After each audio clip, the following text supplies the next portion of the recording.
You are probably here because you watched the video that we created with these four amazing Chautauqua pioneers. And we're glad you joined us tonight for this question and answer session. So we are welcoming George Frein and Charles Pace and Kevin Radiker and Doug Watson, all of whom have been a part of or are experiencing a 30-year anniversary quite soon of touring together with the Great Plains Chautauqua Society. So we're glad you're here. We have gathered, I have a page full of questions, and I'm going to pick some of these questions, pick and choose which ones. Please feel free to add your own questions in our chat box if you have things that come up in your mind while we're talking that you want to ask about, and we will try to see how many of them we can get to tonight in the time that we have. We're here because we have wonderful support. We have support from state agencies like the Ohio Arts Council and Ohio Humanities, who help us do what we do by providing grants. We could not apply for or get these grants without a partnership that we have with Ashland Main Street. They serve as our fiscal agent. And as you saw in the slides that we just watched, Ashland Main Street is a vibrant community with wonderful businesses. You're probably hungry and thirsty, having looked at those pictures. And if you make it to Ashland, I know we have people from all over the nation here tonight, but if you make it to Ashland, you will have to come to our downtown and experience it for yourself. We're also very appreciative of our partnership with Explore Ashland, and Amy Dobbins-Speck and I have been a part of the Ashland Planning Committee since its inception 21 years ago, and it's been a great partnership for us. So I'm going to go ahead and get started. And the first question that I want to start with, George, I think I'll give it to you, and it's because somebody is asking about the cartoons, the caricature drawings that we included in the YouTube video. So tell us a little bit about what those were and how they functioned throughout the different troops of Chautauqua. The cartoons are nice interpretations of the characters. We had one scholar who said he didn't know what to do until he'd seen the cartoon and then was able to figure out what to do. They're drawn by Tom Chautauqua, a Baltimore artist. Some of his work has appeared even in the New Yorker. And it was the Maryland Humanities that put us onto him. And he has drawn cartoons for, I don't know, 20 years or more. The first one was of American humorists. And people just sat in front of an American map in their cartoons. And I think that it was enticing because all the Chautauqua work that we do is an interpretation. We never get the real Mark Twain. We get my interpretation of him. And a caricaturist interprets a character, not only visually, but I think emotionally, feelingly. And that's where they come from. Tom Chautauqua, who calls himself Chalk.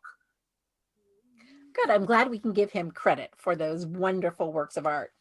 So another question I want to do early on, I have to give a little background and say that when we came up with this idea and when I reached out to these four individuals, George Frein was quick to say, maybe you need to include some other people in this. And he particularly noted that we might want Becky Stone or we might want Susan Marie Franchek to be a part of this. So somebody sent us a question and said, you are all men.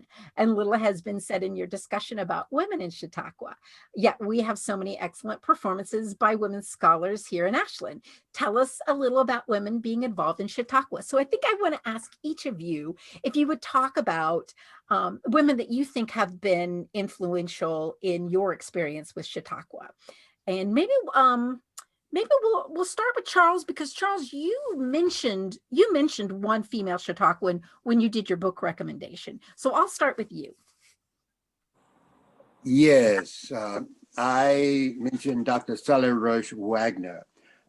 Sally and I go all the way back to the beginning of Chautauqua. She has just published a book called The Woman Suffrage Movement with an introduction by Gloria Steinem. And Sally and I were at Celebrate 98. This was in 1998. And, you know, Chautauqua started in 18. Uh-oh. Well, hopefully he'll come back to us. Oh, we lost you for a minute. Okay. Sally does Jessie Benton Fremont, the wife of General Fremont and a pioneer woman in her own right. She does Elizabeth Jocelyn Gage, one of the founders of the women's rights movement. And I know Sally by touring with her as the great Elizabeth Cady Stanton. And so Sally has been very instrumental in the Chautauqua movement. And she was also a member of the Great Plains Chautauqua as well. My dear friend, I go back 30 years with her in graduate school, Dr. Celine Phillips. Celine does Sacagawea, and she also does Mary Todd Lincoln. And this may be a secret, but I know she's working on a new piece called The Cane. And we hope that to be a dialogue between Frederick Douglass and Mary Todd Lincoln about their joint relationship with then the late president. When the president was assassinated, he sent Douglass one of his favorite canes, and we will work on that show. Ann Bell Howard was one of the first people that I met in Chautauqua. Ann Bell was a professor at University of Nevada at Reno, and she played a number of Chautauqua characters. The most famous of which was one of the Little Women Chautauqua, and I just went blank on a senior moment. Help me out there, Doug. Louisa May Alcott. Yes. And so those are three women that I have worked with and have been enjoying them quite a bit. Okay. So Doug, could you add a couple of names to that list? Well, I was going to add Anne, if Charles hadn't mentioned her. She did Louisa May Alcott, but she also did Kate Chopin in the second series. And I have to say, finding Anne has been one of my projects over the last year or so, and I haven't had any luck. The last time that I visited with her in Reno, her health was not very good, and I've been trying to get some information through the English department that she taught in at University of Nevada without any success. But she certainly had a lot of impact on me. And on a very practical note, Anne taught me how to travel and have breakfast in my motel room by bringing a hot pot along so that I could make my own oatmeal. And that changed the quality of life on the road remarkably. Kevin, who would you add? Oh, you are muted. I know it happens. Well, yeah. Now, can you hear me? Yes. Right. Good. Sorry, I don't know how to do that. I want to reinforce, though, how wonderful it was to work with Anne. She was the first female Chautauquan I traveled with, and she was incredibly knowledgeable. She really impressed me in so many ways. And in fact, there were a few times, I won't tell you when, but there were a few times I didn't answer my questions very well, either in character or out. And I could just tell that Anne was disappointed in me because she was just so knowledgeable. She was very impressive, delightful person. I'm forgetting her name. A person I got to know pretty well just last summer. She does Eleanor Roosevelt. She does Marie Curie. She's from Colorado, I believe. What? Susan Marie. What's her last name? Franchak. Anyway, I got to know her to some degree last summer. It was just delightful to get to know her. And she's just one of many female Chautauquans I've been impressed with and have enjoyed getting to know. And she will be coming to Ashland, not next summer, but the summer after. So there we go. George, do you want to add anyone else? I'd just add Becky Stone, and I'm blocking on her characters right now. A wonderful story. Maya Angelou. Maya Angelou. That's Rosa right. Parks. Angelou, Yeah. Rosa Parks. Yes. Yeah. Okay. Yes. So we wanted to give women their due. I was trying to not make this panel too huge, but it is something to note that it isn't just men who are creating these wonderful characters. Okay, so let me ask this question. How do you consider the audience when you select material from your character's life to present? For example, if a character was a heavy drinker or sexually adventuresome, would you withhold that material? Or how would you present it in considering your awareness of the audience? So the different audiences, if a conservative area, traditional area. So how would you respond to that question?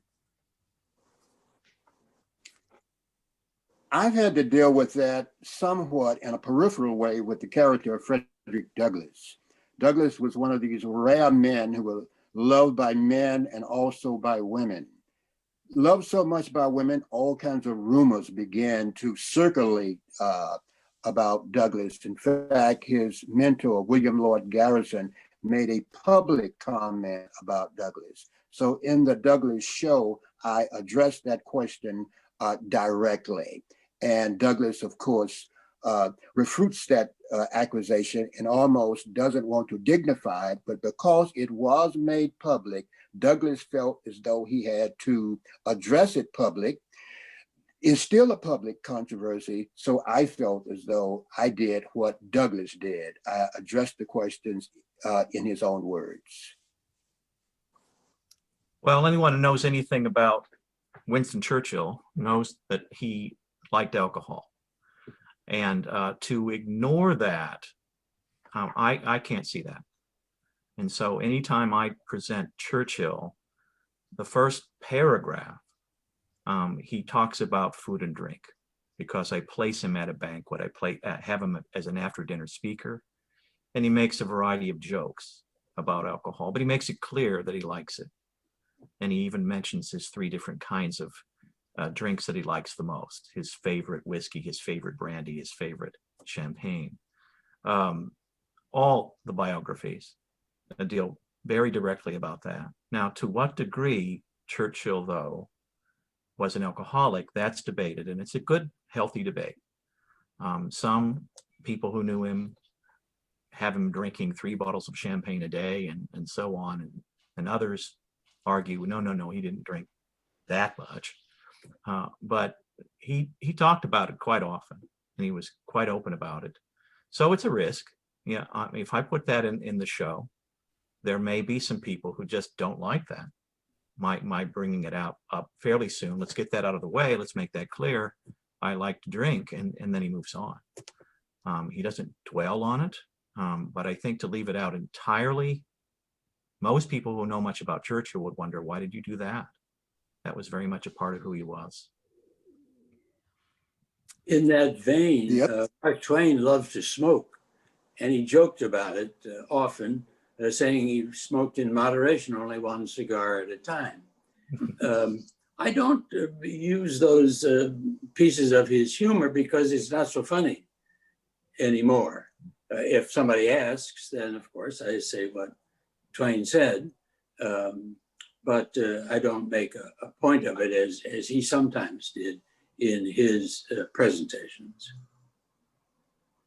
Yeah, in doing Will Rogers, one of the interesting things is that Will traveled the country so much that almost everywhere I was ever invited to come and present Will, he had been there at some point. So that wasn't a major part of the presentation I gave. I think I hope the heart of what I did was not simply localism, but it was a nice way to get the audience engaged by making some local references at the beginning, which were also true to the character. But even with someone as well liked, I think, or almost universally liked as Will was in his own time, there still are some issues that you have to decide whether you're going to pay attention to them or not. Will was part Cherokee Indian, and you can play the Cherokees would really like for you to play him as a representative of the Cherokee tribe. Wasn't a very important part of what he did publicly. He was also from the South. His father owned slaves.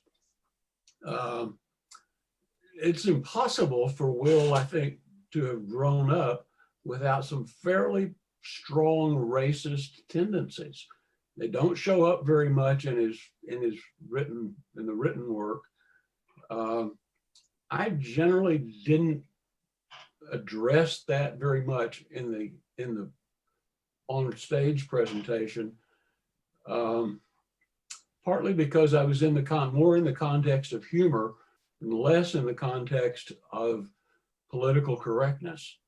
But it's harder to do Will today than it was 5 years ago, partly because of the racial implications that I'm not sure you could get around, and partly because a lot of his political references that seemed pretty funny for a long time don't seem quite so funny now. They seem almost haunting, and you sort of wonder where the political stance of your audience is when you stand up and make claims about this party or that party, because the meanings of the references aren't necessarily the same as they were. And there are also characters do time out. There are also other characters that I do, the great photographer and filmmaker Gordon Parks. Now, Parks was known as a ladies' man. He admitted to being a ladies' man. As a matter of fact, one of the women he worked very closely with is a very famous CNN reporter. Her son is the reporter, and the woman's name was Gloria Vanderbilt. And Mrs. Vanderbilt wanted to marry Gordon. And he considered that, but he felt as though his family could accept her, but he just did not feel that her family would accept him, and therefore she would be very uncomfortable in that relationship. So I would deal with an issue like that, not so much because they had a relationship, but because of the conversation that it raises about individuals in the society and how it reverberates through the society. Now, that only happened to me once in a Q&A. I didn't bring it up in the body of the work that I was doing because it simply wasn't a part of the story. But someone knew that about their relationship, and they asked me about the relationship as Gordon Parks, and that's how I addressed it. This question is closely related, but let me ask it and see if you go in a different direction with it. So someone asked, when you strive to identify so closely with a character you're portraying, how do you think and feel about the human frailties of that character?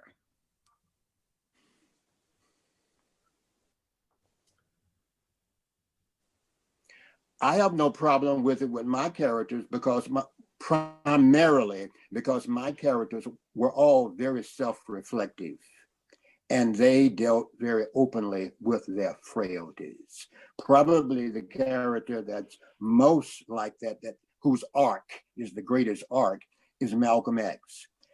And Malcolm was quite clear, and he ended his autobiography in words that essentially said that he looked upon his life as a cautionary tale, that he wanted young men to read it, not to imitate me, but to learn from my mistakes.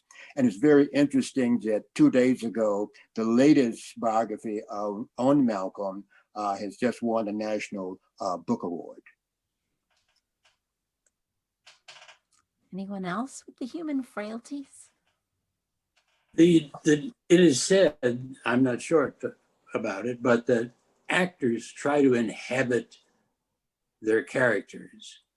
And I don't think humanities scholars try to inhabit their characters. We tried, I think, to keep a little distance from them so that there's not a great problem admitting frailties or bringing them out or featuring them even. And they usually generate good questions if they're dealt with directly and openly and maybe boastfully on stage. I think I've said this before somewhere, but my wife thinks I'm probably a better person as Will Rogers than I may be as myself. He certainly has a better sense of humor.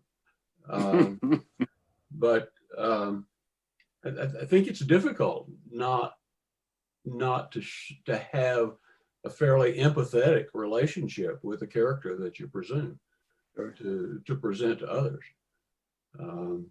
And part of that is being self-reflective enough to know when you're on stage whether you're bending what you think about that character to suit the audience or whether you're really being honest about it. So. Yeah, I so much agree with all this, but I do think though that we do make choices, at least I do, on what I will include in the monologue as opposed to what I'm ready and willing to share in the Q&A. And that's true of all. I only do 3 men, but of all 3 men, I know they have their frailties. I know they have their buttons. You push a button, Thoreau might explode. You push a button, and you're going to hear Churchill. I mean, if he's asked about Gandhi, Churchill's going to say things that are racist. And he's going to say things that are racist about some of the things he decided to do during World War II. He didn't have as much respect for brown-skinned people as he did for whites. I don't like that at all about Churchill, but it is factually true. I choose not to put that in the monologue because what I'm trying to stress is the incredibly important world leader he was, the very important rhetorician and inspiring speaker he was, how determined he was to do everything it would take to overcome Hitler and Nazism, even though he'd have to be an ally with Russia, whom he hated those communists also. These are difficult questions that all of us who depict people sooner or later have to face. You know, will I place Churchill's racism, which is undeniable, in the show, or will I be prepared to reveal it if he's asked a question? I am prepared to reveal it if he's asked a question. And I did do it briefly. In Colorado, I could tell that the moderator was uncomfortable. I was uncomfortable, but I was going to be true to the facts. And there's no denying that later, he and Gandhi did come to a mutual respect of each other, but that was later. Churchill opposed India's attempts to become independent, and he said things that were quite racist about Gandhi. I'm going to jump to what just came in the chat box because I think it's right tying in, and maybe there's not much else to say, but I want to give you a chance. Somebody asked, where do you draw the line between being true to history versus being politically correct when revealing or not revealing true character traits? So Tricia said, great answer, Kevin, but I want to, does anyone else want to speak to that line and how you handle it? I want to know, what does the questioner mean by being politically correct? Give me an example, because I don't know exactly what he or she is asking. I know the term, I don't know exactly what he or she is meaning by the term. So Tricia this is Tricia Applegate, who is the reason we have Chautauqua in Ashland. She was the motivation up for all of it. And let's see if she can, okay. Not rocking the boat, she says. I have no problem rocking the boat if it's appropriate for the circumstances, either as the character or as Charles. When I do, there have been times when Thoreau was asked about why he's favoring the actions of John Brown, why he did, or why he is so strongly against slavery. And Thoreau has some lines that he pulls no punches. And he says things that are very insulting to anyone who was south of the Mason-Dixon line. And he says things about John Brown that can be interpreted as violence is justified if it brings about right. This surprises people tremendously. Here's the man who wrote civil disobedience in favor of nonviolent protest. But 10 years later, because of all the things that happened primarily in Washington, D.C., Thoreau and some other abolitionists were convinced that it probably is going to take bloodshed. It is probably perhaps going to take a war to rid ourselves of this institution. And that's not comforting stuff. That's troubling stuff, but it's history. And some excellent books have been written in the past 20 years about how Thoreau was one of the first and prominent intellectuals. He wasn't a public figure, but he was an intellectual whom some people listened to. He was one of the first who defended John Brown. And that's a very, very tough time in our history. And that's not politically correct for some historical figure to be suggesting that what John Brown did was right. I think for a lot of people, that's still not, we don't want to hear that. Part of the genius of the Humanities Chautauqua is that you have the opportunity to present the character unfiltered, and then as the scholar to come back and cross some of that material again from a different perspective, not necessarily one that's politically correct as opposed to what the character might say. But I've always sort of thought that, you know, what we were doing out there was to try to engage an audience in a discussion of what it means to be part of a democratic society. And if the audience is capable of listening to the unfiltered material from the character, if they don't walk out on that, and sometimes that's happened, if they're willing to stay around and talk about the ideas, what the impact might be, how we might say things differently in a different context. And it seems to me that that's part of the education that the Humanities Chautauqua is trying to do, is to engage people in those sorts of reflections and discussions. I think that's right, Doug. The audience wouldn't sit still for a political talk by Will Rogers or by Mark Twain. They would sit still for that. They wouldn't sit still if you and I that's right. It came out and announced ourselves as college teachers and knew this, that, and the other thing. And they shouldn't. But confronting Doug Watson or George Frein is not very challenging to people's convictions, political or otherwise. But confronting Mark Twain or Will Rogers, that's something else. And that can give an audience a challenge. Hawthorne said that some of what Melville wrote made you swim for your life. And that's kind of a nice thing to make people do, to make them swim for their intellectual lives and have to justify to themselves and to their friends what they think. And Chautauqua, I think, does that wonderfully. And Doug is right that in the question period afterwards, when the scholar gets to speak, people can ask him questions. Typically, that period doesn't last as long or as interesting as the question period for the character himself. I heard an interview this week with the recently deceased Rabbi Sachs, in which the interview was a number of years ago. He makes the comment that the opposite of violence is conversation. Yeah. And I think what we hope to do is to engage people in conversation.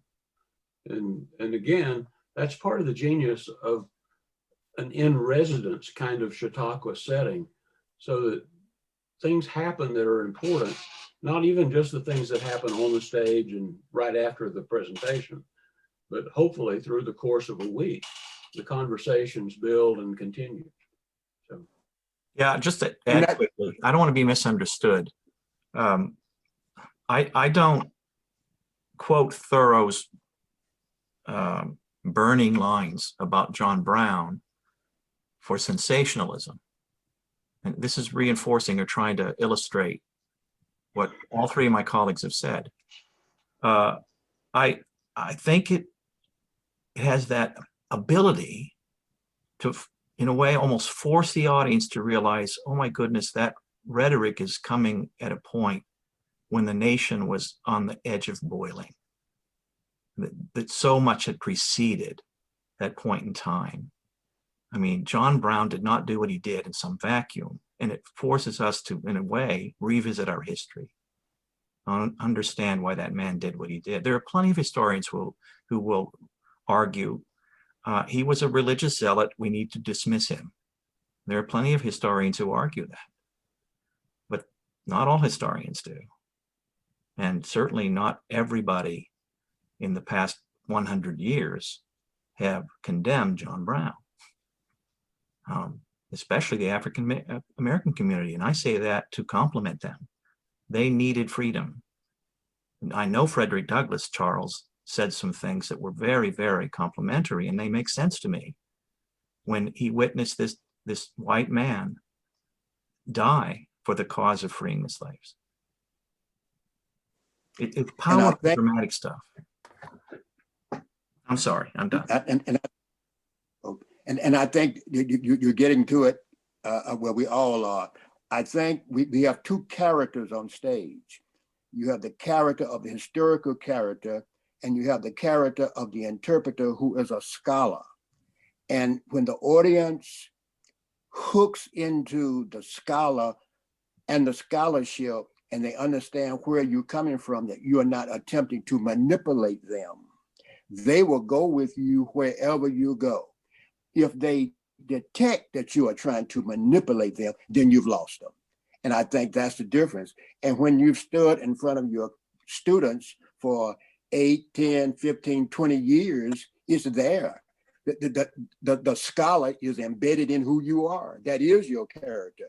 And I think that's what the audience sees and picks up on, and where they can tell the difference between the Chautauqua scholar and the person who's using a platform to give self-aggrandizement to themselves.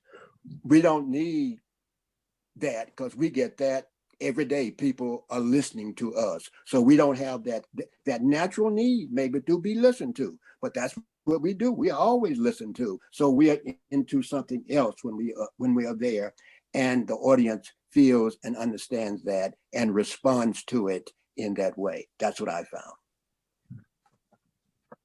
There was another question that came in the chat box. I think this group wants to go down this path. So here's the question, and that is, can you feel okay giving voice to some characters whose views would be abhorrent now, like, say, portraying John C. Calhoun or Robert E. Lee?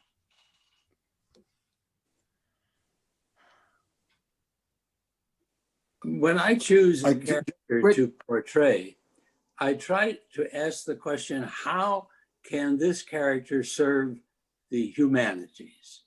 How can this character bring listeners into a basic Q&A with themselves in an honest way, with their humanity and with their neighbors' humanity?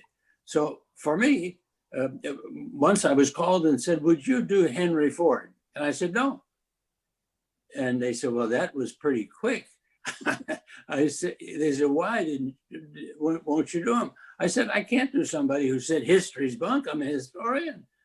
You know, he just doesn't have the quality of Now, I know somebody who does him, and he says from the stage, history's bunk. And you can just feel the audience. Some of us say, oh, finally somebody said what I've been thinking ever since I was in history class. And then he turns that into an interesting discussion. But anyway, that's at least my own procedure. I look for somebody who can serve the humanities by raising basic questions in an interesting way. Else want to respond? Yeah. I've seen Doug Menschner do several characters that I didn't think I was going to react to. One was the president of the Confederacy, Jefferson Davis. But the one who really got me was George Wallace. He does George Wallace in such an honest way that I'm sitting there watching a man come alive on stage, and I'm watching him go through that change. And that's what I mean when I was talking about a scholar doing a character. He got me regardless of where I wanted to be, even before he made the change, because I was into his portrayal. So yes, I think if you believe in the character, you can do it. I couldn't do a character that I didn't believe in, but Doug believed in the character and he made me believe in him. So I was forced to deal with his ideas, whether or not I wanted to or not. Well, let me take this in a slightly different direction. Similar vein, though. Was there a character that you couldn't manage to identify with in this first person? So you started the research and then you just decided it wasn't a good match. I believe several years ago, I briefly flirted with doing Poe. And don't misunderstand me. I think Poe should and can be done by certain scholars. I've seen one person do Poe very well. But I just realized I'm just so far afield from this particular sentiment, this particular perspective, this particular personality even. And I thought, I don't think I want to try to do Poe. I was much younger. I think it would be harder for me to do Poe now anyway, but I flirted with it for a little while and I just decided, no, I won't pursue it. Any of the others of you? No? I was given the grace when we did the Gilded Age Chautauqua. I was doing Stephen Crane. Stephen Crane died when he was 29. He was about 5'4", 5'5", weighed about 125, 30 pounds. It's from New Jersey. I didn't quite fit the pattern in any way that I could think of, but we had the good fortune of having as our guiding scholar for that series, Chris Benfey, who had recently written a biography of Stephen Crane. And after we did, the very first time we met and did something of our characters for Chris, who was going to give us an interpretation of the series at the beginning, he took me aside and he said, what are you worried about? I said, well, I don't sound very much like a New Jerseyan. And he said, well, number one, the people who are in your audience aren't going to have any idea of what Stephen Crane looked like or how old he was, probably when he died. And after he went to Texas in the latter part of his life, he spent the rest of his life trying to talk like somebody from Texas. So just go ahead and do what you want to do. Well, I did some voice lessons about trying to sound a little different than a Texan, but that did permit me to do the character. It's not a character I would go back and do probably today, but it worked then, I think. It worked. It did. It did. There was another question in the chat box, and then somebody said, great, I was thinking the same thing. So what character do you think could best help us through these divisive times? Mhm. Of my characters, probably the most intellectual and critical of his own country is Henry Adams. Adams lived in two worlds. He lived across the street from the White House and would throw parties for important political people. He was best friends with the Secretary of State, John Hay. But half the year he lived in the Middle Ages in France, in the cathedrals and in the literature and the poetry of the medieval world. And there he found that women, a woman, governed the world, the Virgin Mary. And she was the most influential person in the whole of European culture. And it's still evident in those great churches. Well, Americans didn't want to hear that, that they were behind the cultural of the culture of the Middle Ages. But his comparing and contrasting, I thought, was always very helpful for humanities audiences as well as for the scholars. It was a stretch for me to imagine living that close to American power, contemporary American power, that was full of America first, full of love of country. And his criticism that came out of that, it made him, however, rather pessimistic. He said, I always expect the worst, and it's always worse than I expect. I've thought of that line so many times watching television recently.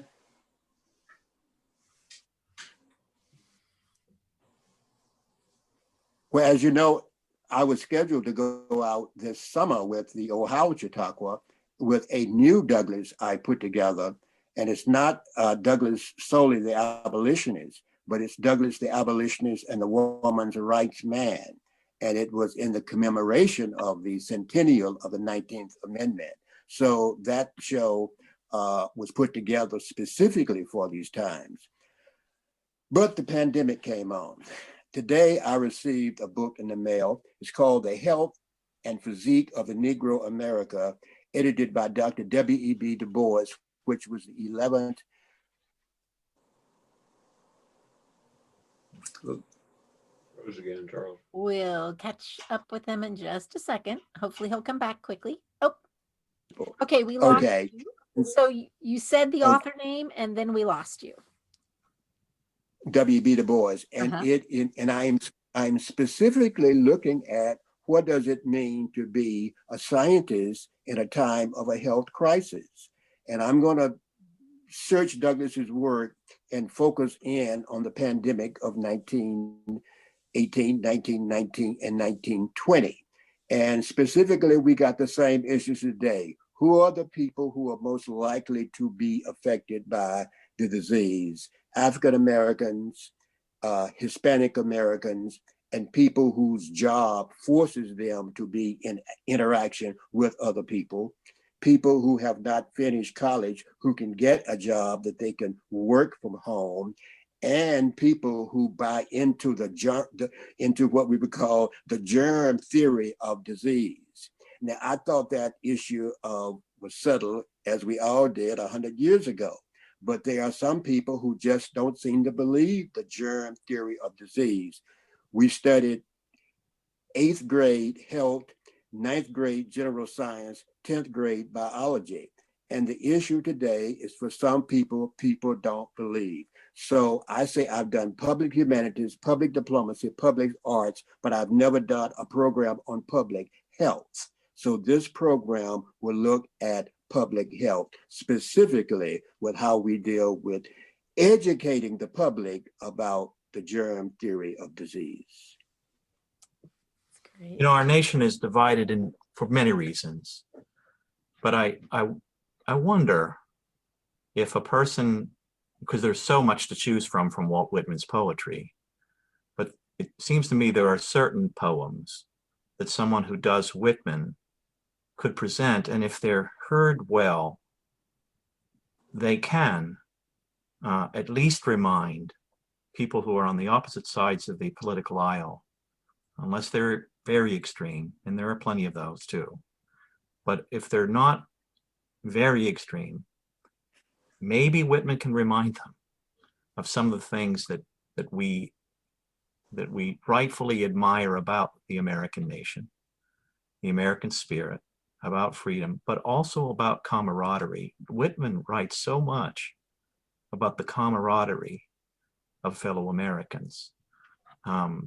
He's not going to offer us answers about a lot of our divisions, but it's that celebration of America as that experiment, as that very mixed populace that could appeal, I think, to many who are right now, unfortunately, I think, very much suspicious of the other party. Does he contain that healing power? I wonder, at least to some. Could he heal some? I don't know if you follow, there's a website I get an email from every week, put out by Maria Popova, called Brain Pickings. This week she quoted Whitman. Let me read you just a couple of lines to follow up on what you said. "Now I see the secret of the making of the best persons. It is to grow in the open air and to eat and sleep with the earth. Here a great personal deed has room. Such a deed seizes upon the hearts of the whole race of men the effusion of strength and will overwhelm law and mocks all authority and all argument against it." And the poem goes on. Sounds like it could be thorough, doesn't it? Yes, it does. There very much, that's part of what I had in mind when I thought about Whitman. He challenges us to try to put politics in perspective and to try to remember that there are so many other aspects of living that are ultimately more important than politics. And again, I'm not sure the extremist persons would listen, but there are plenty, I think, in both parties that are weary, and maybe a Whitman could help them. Does anybody think there might sometime be a Chautauqua based on the age of Trump? I can't see why there wouldn't be. I mean, this is quite age. Anybody here want to do Steve Bannon?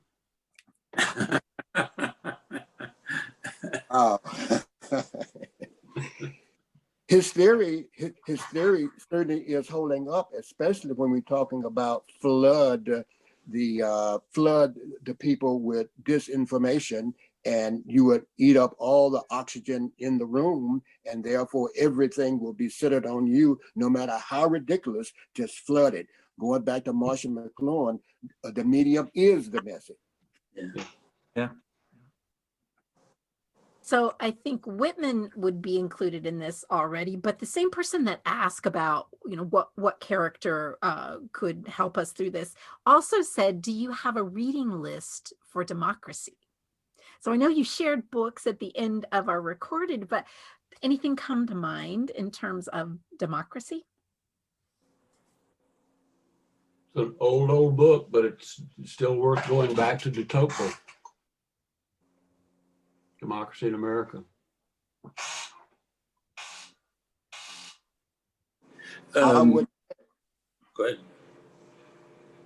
Go ahead, Charles. Well, just a quick one. I would say the great Richard Hofstadter, Anti-Intellectualism in American Society. Moby Dick is a story about working guys, and the democracy that he creates is under a tyranny of Captain Ahab. I think that story was deliberately a criticism of the oil industry of the time, the oil industry being whale oil, and the abuse of working people on board the ship is one of the great features of it. And there, the democracy includes all kinds of people, from Black boys, Pip, through people from the South Seas, Native Americans. It's quite a diverse country that's on board that ship. Yes, but they're led by a demagogue. And Yes, and, exactly. And it exactly. resulted in disaster. Yes. Albert DeBanco is a very, very good scholar on that aspect of Melville. I think that's his name. Have you run across that name? Yeah, yeah. Herschel Parker is another. So I'm going to shift things a little bit back to the Great Plains Chautauqua and the time of touring together. I do want to ask, Ron Nick is with us from Tulsa, Oklahoma, and they're Chautauqua, and he asked a really specific question about the humanities funding and the touring. And I'm going to shift us to that, and so that we can hear your answer. He says that he understands that in 1990, the National Endowment for the Humanities, due to budget cuts, was forced to cut the funding, and you had to skip your event in Tulsa while only presenting in Frederick, Oklahoma. And he's asking, how did you choose the cities for your events? So it's specific, but then I think it speaks to a broader question of how those choices got made. The choices were made by the State Humanities Council. They simply sent to the main office in Bismarck, North Dakota, the towns we would go to.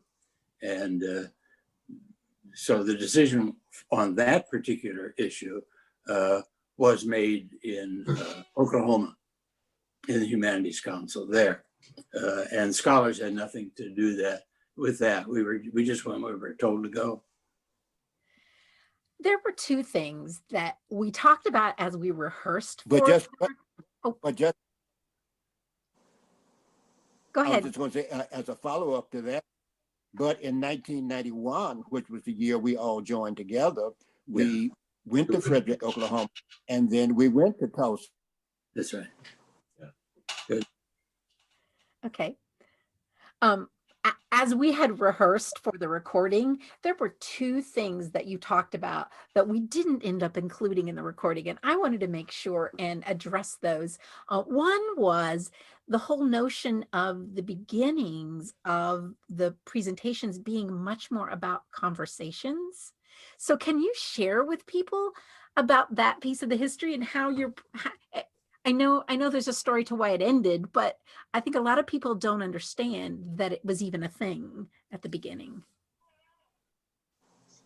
I don't understand the question. No, the reason she's talking about the first series in Conversations in the Renaissance series, I think.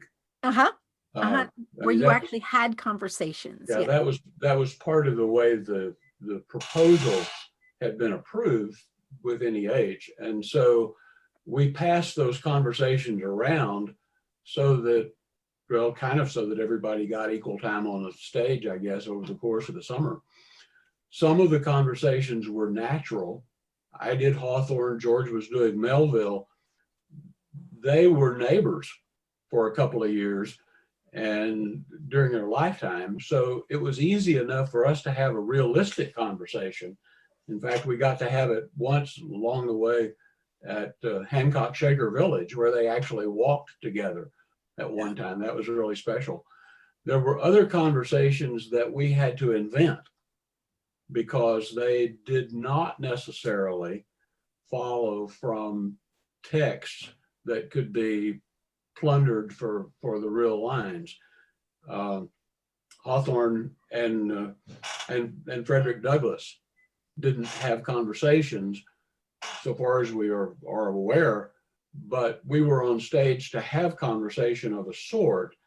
And so we did complementary pieces, thematically connected, which perhaps, well, we hope, I guess, engage the audience then in further conversations. There were the Thoreau conversation with Louisa May Alcott was a fairly natural one, wasn't it, Kevin? Oh, yes. We definitely put in lines that we knew both persons had recorded or even said and were witnessed about each person, so that certain things that Thoreau had said and observed about Louisa May were in the show. And in her case, she had said various things about Thoreau during her lifetime as well. And we made sure those were in there. But I think for a lot of our dialogues, much of, and this is actually just coming off of what Doug just said, they were in various ways topical. You know, I mean, for instance, with Douglas and Thoreau, the very first dialogue that was presented, by the way, and I think it was in Altus, Oklahoma.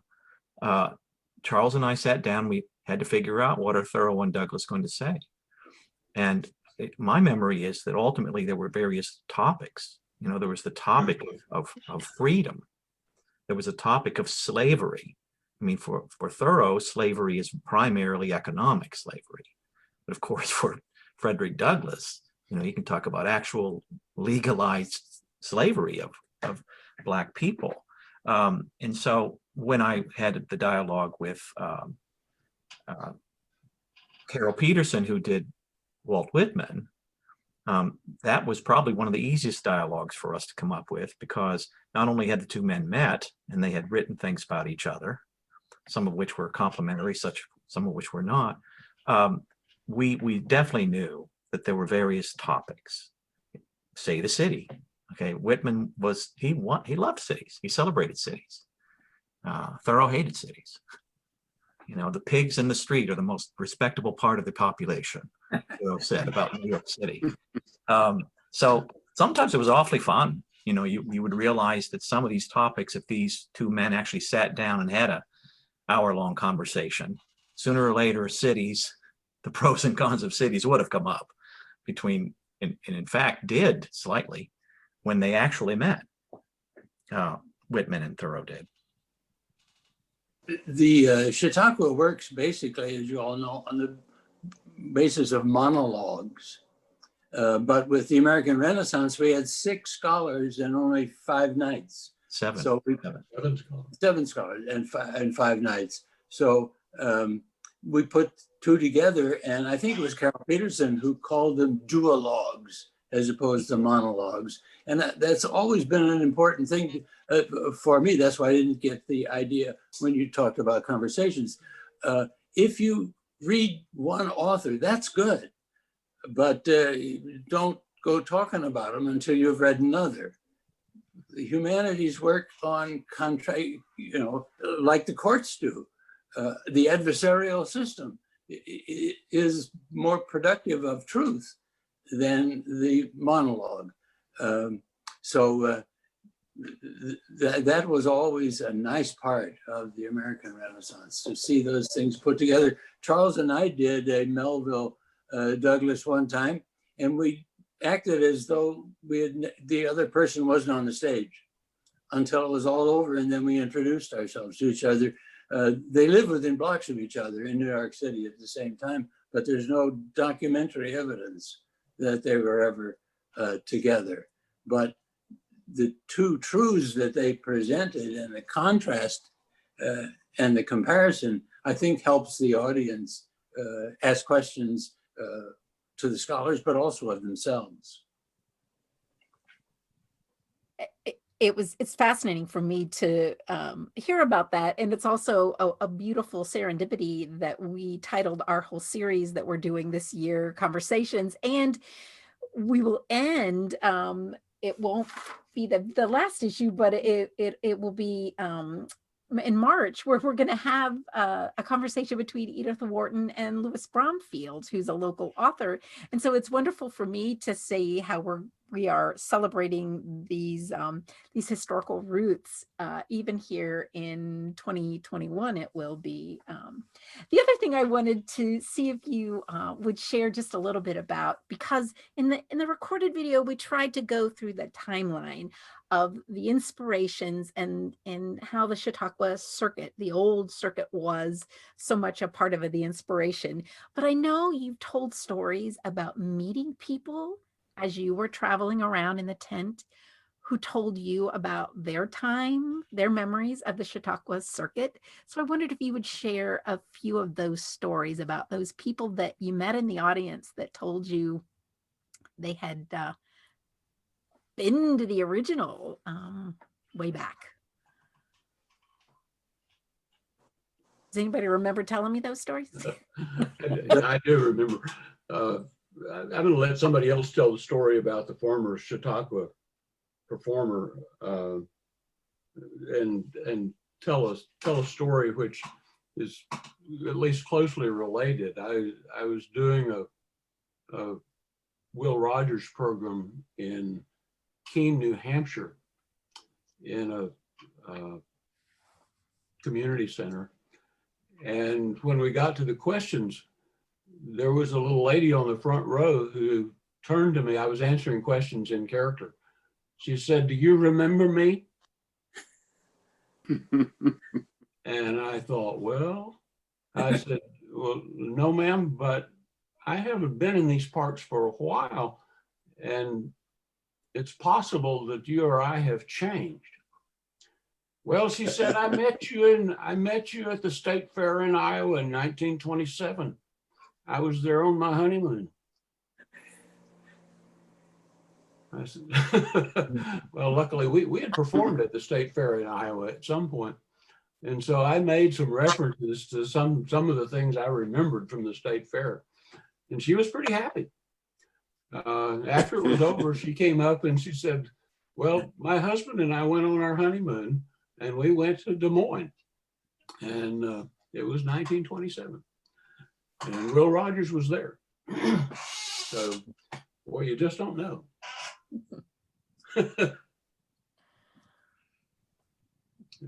But there was that lady, you know, that we saw who said, I remember I performed in Chautauqua. We went to Chautauqua when I was young, but back then they had real people.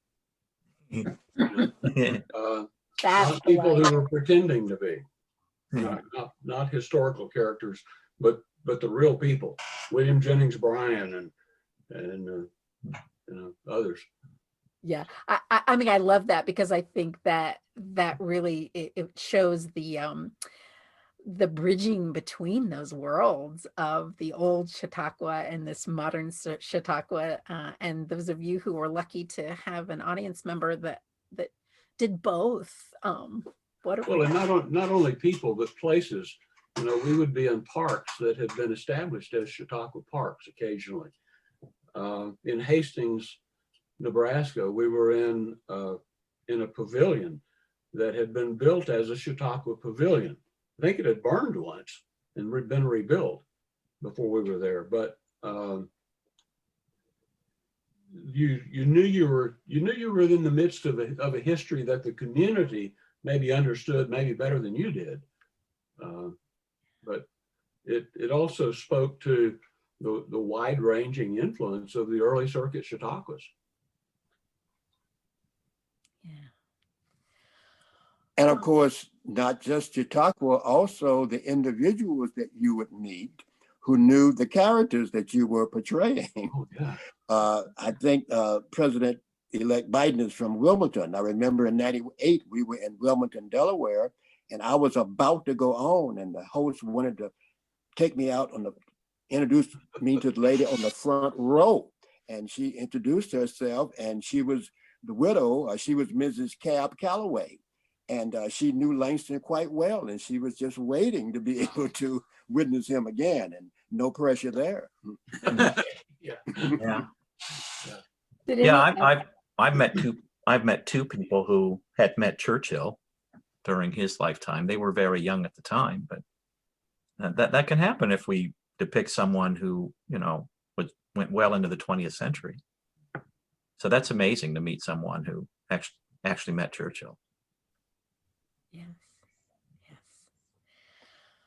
Well, I don't see any more questions coming in to the chat box. I didn't get to every single thing on the sheet, but I think I got to most of them. So we greatly appreciate your time tonight. You gave 4 books for people to be reading this winter in the cold winter months. We also have 5 books as part of our book discussion series. So we want to encourage everyone who's listening right now and tell all of your friends, pick up Hemingway's A Farewell to Arms and get reading, because December 3rd, we're going to be joining John Anderson and having hopefully a lively Zoom discussion about Hemingway's novel. And I'm partway through it and excited to finish it by December 3rd. And then just if you get on our website, you can find our schedule and see the other books that we will be doing. There will be a January 21st book about Gertrude Bell. There will be March 4th. George will be joining us with All Quiet on the Western Front. We're going to have the Wharton Bromfield thing in March, but then in April, we'll have the Benjamin O. Davis book discussion and autobiography that Jim Armstead will lead. And then Kevin will be with us in May, and we will not read Churchill, but we will read about Churchill. So get your books lined up, get your reading glasses on, and we will hopefully enjoy a lovely humanities year as we make our way toward hopefully having a live event, but who knows, in the summer of 21. So thank you for coming tonight. Thank you, scholars, for sharing your stories. We appreciate it. You'll be getting an email with the survey if you would like to just wait for that. But I think the survey link is also in the chat box, so you can give us some feedback on how things went. Thanks, everyone. Thank you. Thank Good you. night. Thanks to all those little. Great to see everybody. And happy birthday, Brenda Joyce Dyser North. Shameless plug. Thanks, everyone. Thank you. Bye-bye.